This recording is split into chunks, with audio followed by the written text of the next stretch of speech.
Hi, we're Sherry and Adam from Sparkle Castle, and we're so excited that we're here today in San Diego with Jim Shore himself. It's great to be here. It is an absolute delight to be here in San Diego. You know, I love the West Coast. I'm an East Coaster, by the way, but when I come out to the West, it's such a different atmosphere. But San Diego, I think, is one of the areas that is just, I don't know, it gives you a certain energy. You know, it's a historic area. We're right here on the water. In fact, I can look right out here and see the bay, and then on beyond that, the ocean. So we have beautiful views here at the resort, and so I'm absolutely delighted today to be with Sheri and Adam and to talk a little bit and get to know each other and maybe answer a few questions. Right, so we have been wanting to get together with Jim Shore for a while. We just love his pieces. We carry, Jim Shore is the main brand that we carry in our Sparkle Castle store, and we just have, fallen in love with these pieces and how they're created and the little embellishments that Jim Shore puts on them. So we thought we would ask some questions to kind of see how did it all start and how are we where we are today. So the first question I wanted to ask is about your childhood. Tell me about your childhood. Did you enjoy art back then? It was obvious when I was just a real little kid, like yours, that I had an unusual artistic, ability, and it became evident because of my drawing and coloring and all the things that kids do. I generally did it pretty well. Well, my folks were artistic and creative too, and so they created a wonderful atmosphere for me to grow up in as a young artist. My grandmother in particular was among other things, a master quilter. And I learned so much from her, being with her and just observing the way she used color balance and composition and rhythm and syncopation and all of that stuff that goes together to make a credible piece of artwork was evident in her quilting and all of the things that she did.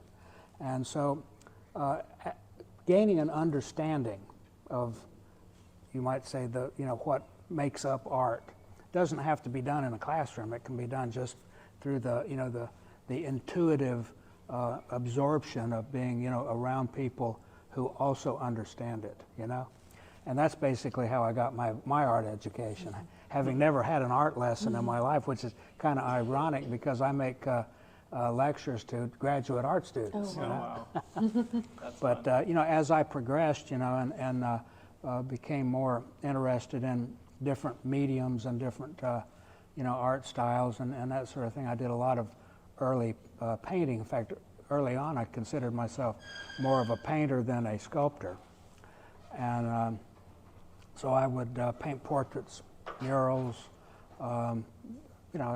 wildlife, and a lot of different things like that. Primarily trying to concentrate on accuracy, realism. My natural style is photographic realism. That's what I strived for early on when I was doing my painting. You'll see in a lot of my work the departure from that and sort of some folk art elements in the application of the way I do my artwork. With the carving facets and the proportional distinction that makes it look a little bit more like folk art than realism, with a few exceptions. And that's because folk art is an art form that I absolutely admire and love because of the innocence that's there. It's done by people who oftentimes don't consider themselves artists. They just want something that's pretty, and they do it, as like a memory from the old country, or or some version of what we consider Pennsylvania Dutch, which is sort of a primitive version of classical European artwork, and I just think it's charming. So that was actually what led to the early originality of the line. In the gift industry, that we're all involved in, originality is the thing that will get you to the starting line. And if you don't have originality, then you can go home. You know? And you might do a one-time in and out, and that's it. But the strength of this line here, I think, is because of the fact that the originality was so different. Because what I did early on in the very first pieces was I did 7 versions of Santa. I sculpted those. And then I decorated them as I decorate these with everything that has nothing to do with Christmas, and nothing to do with red and green, and nothing to do with anything that, other than the fact that I wanted these beautiful decoration elements, quilt patterns, rose modeling. See, Pennsylvania Dutch, which is sort of an umbrella term for this folk art motif, you might say, is a combination of Norwegian rose modeling, the Swedish version, Telmark, Hendelupen from Holland, Fraktur from Germany, and all these things that were classical morphed into, in the colonies, into this, what we call Pennsylvania Dutch. And it's actually Deutsch, it's German. And that's what has influenced me.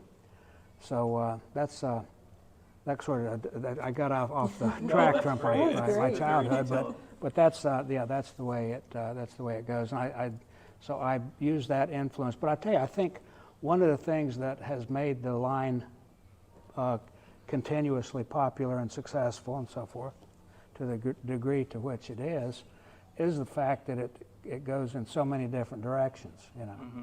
And I do have different styles actually that I use, you know, that go from very primitive to these things that are like this Victorian piece here. You know, it has a Victorian flavor and it's a little bit more sophisticated, the design work and so forth. You know, and I've got white woodland, and I've got, you know, the red and white, and a number of different versions like that in a number of different co-brands, so that the subject matter, the styling, and everything goes across the board, and yet still is identifiable as my artwork. So that's kind of where we're at. All right. Yes. Does that answer the question? It does. That answers a lot of questions all in one. Okay. You said that your parents were artists, but were they artists by trade, or were they? No, they were just creative. You know, they grew up in the Depression era, you know, and that sort of thing, and they were.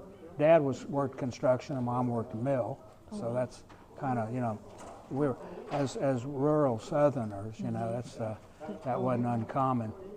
And so, however, under different circumstances, they could have been anything, you know. But growing up in those times, you know, things were kind of limited, you know. So educationally and so forth. So, but they were, you know, Dad did a lot of cabinet making, furniture making, and that kind of thing. Mom painted and did all sorts of stuff like that.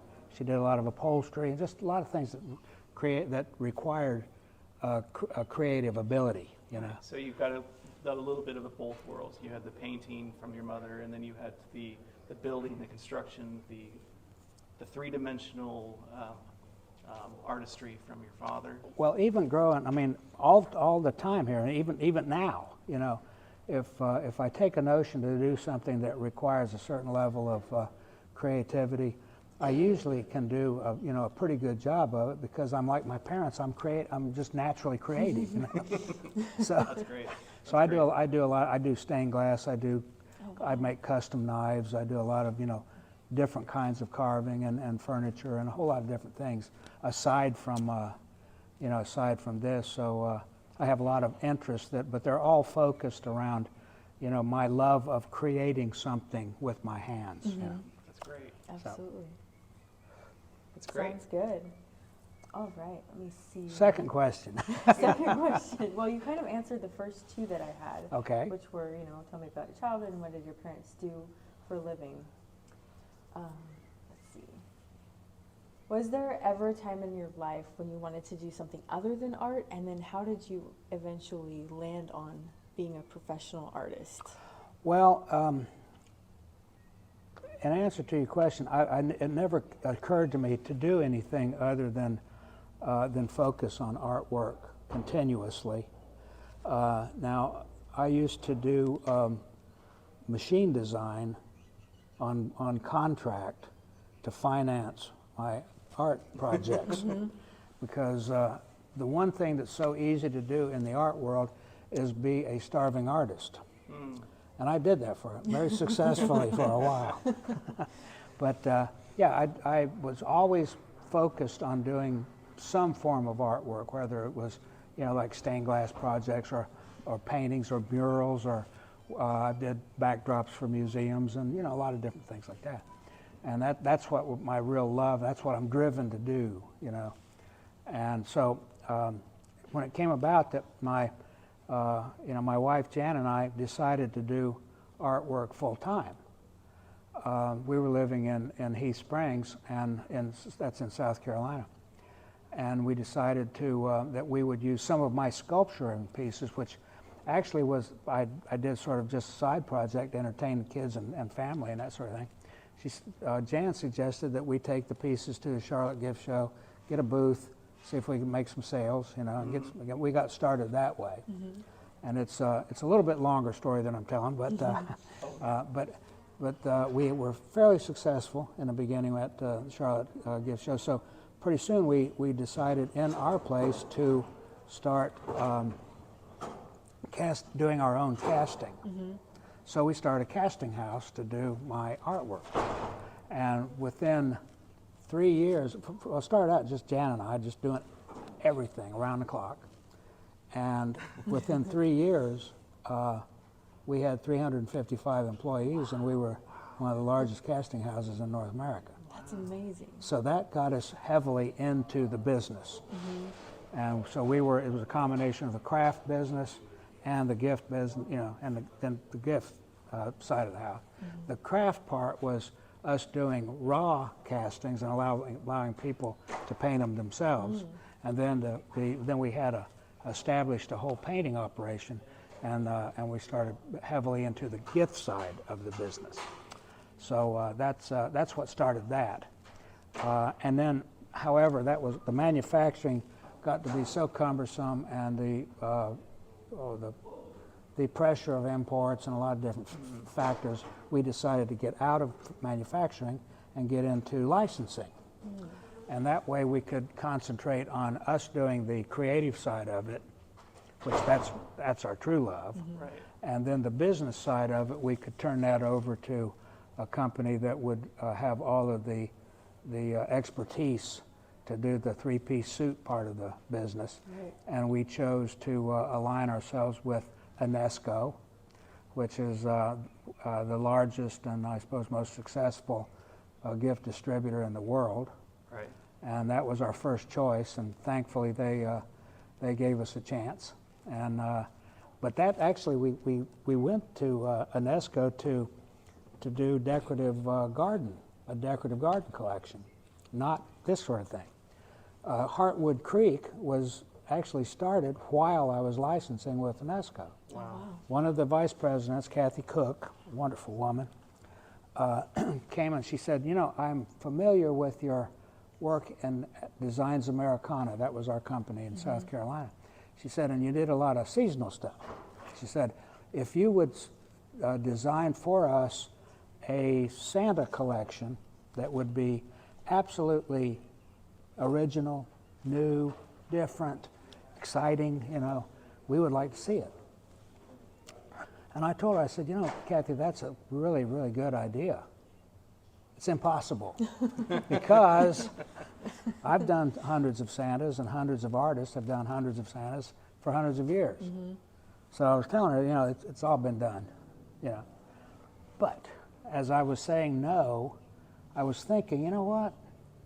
I love this folk art stuff so much, you know, and it hasn't really been applied in a way like that, you know. Oh, yeah, people have done primitive Santas and everything, but they haven't used all these elements, you know, these things that are part of the motif of folk art. I'm going to do that. So I went back to the studio, and I sculpted, which was no problem at all. I carved up 7 Santas that I thought were interesting, slightly folk art, but a little bit different, sophisticated folk art versions of Santa. And then I painted them up with all of these different elements and all these different color ranges that have nothing to do with what's traditionally, Christmas, and presented that to them, and they just absolutely fell all over themselves with it because it truly was original. Wow.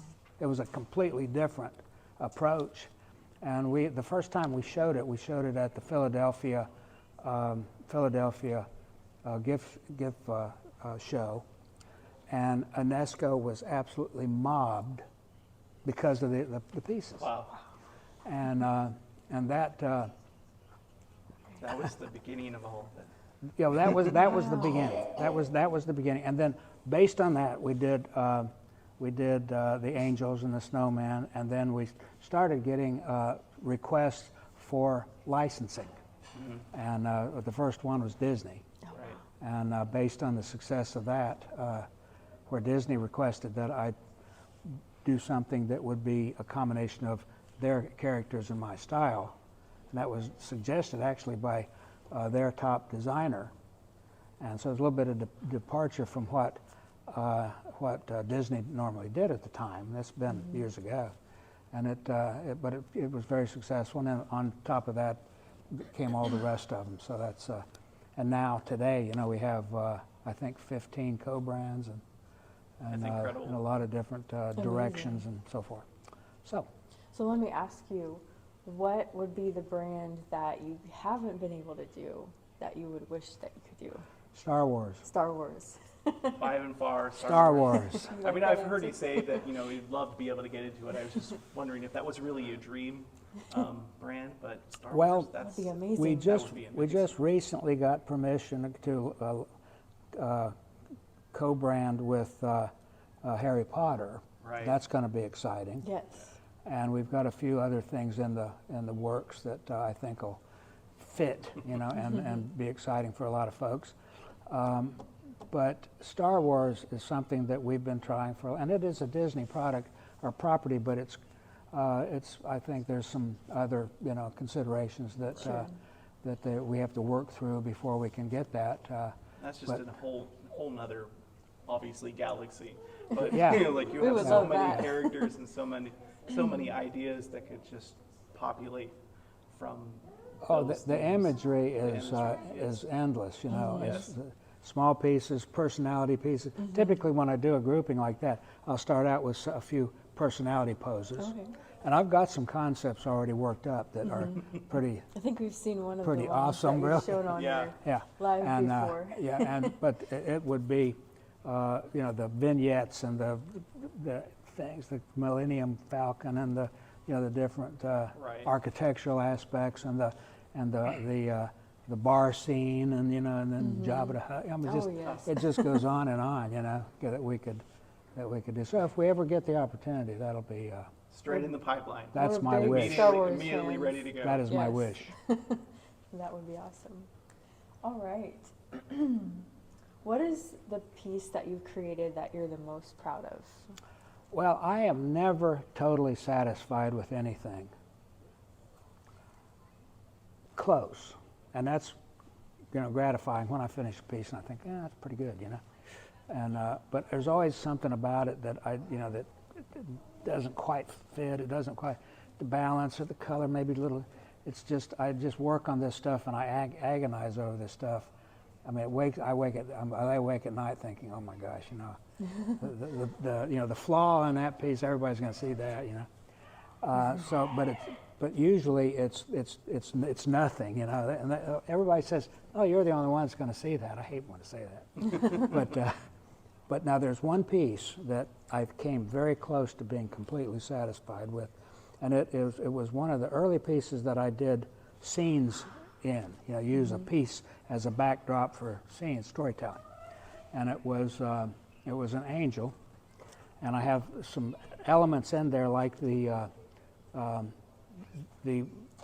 symbols for birth, the symbols for death, and it had the nativity scene within the angel. And I looked at that and I thought that's about as close as I can get to being, exactly what, I want to use the word perfect, but close. That's amazing. And so I always think of all the thousands of pieces that I've done, if I think of one piece I think that was the most satisfying. Not the most elaborate, not the most, flashy or anything, but probably the most satisfying. Oh, awesome. Was that a statue or was it a... Yeah, it was a figurine like this. Now, we've done nice. different versions of it. It started out as a figural piece like this. I redid it as an ornament, and I also redid it as a piece that's, how tall is that piece? About 5 feet tall? Yeah. Wow. Yeah. I'd love to see So, that. yeah. Awesome. All right. So I think you answered most of the questions that we had. Do you have any questions for us? Well, actually, it's always gratifying to be with people that are in the business, that share my enthusiasm for what I do, and I think that's particularly gratifying because you are in the business and you see so much, and it's when my pieces get sort of separated out as a favorite, then that's very gratifying. But this collection that we have here is, I think, a pretty good cross section of what what represents what I do. Mm-hmm. There's this piece right here. Now this is a Santa that I did most recently, and it is a Victorian version of Santa.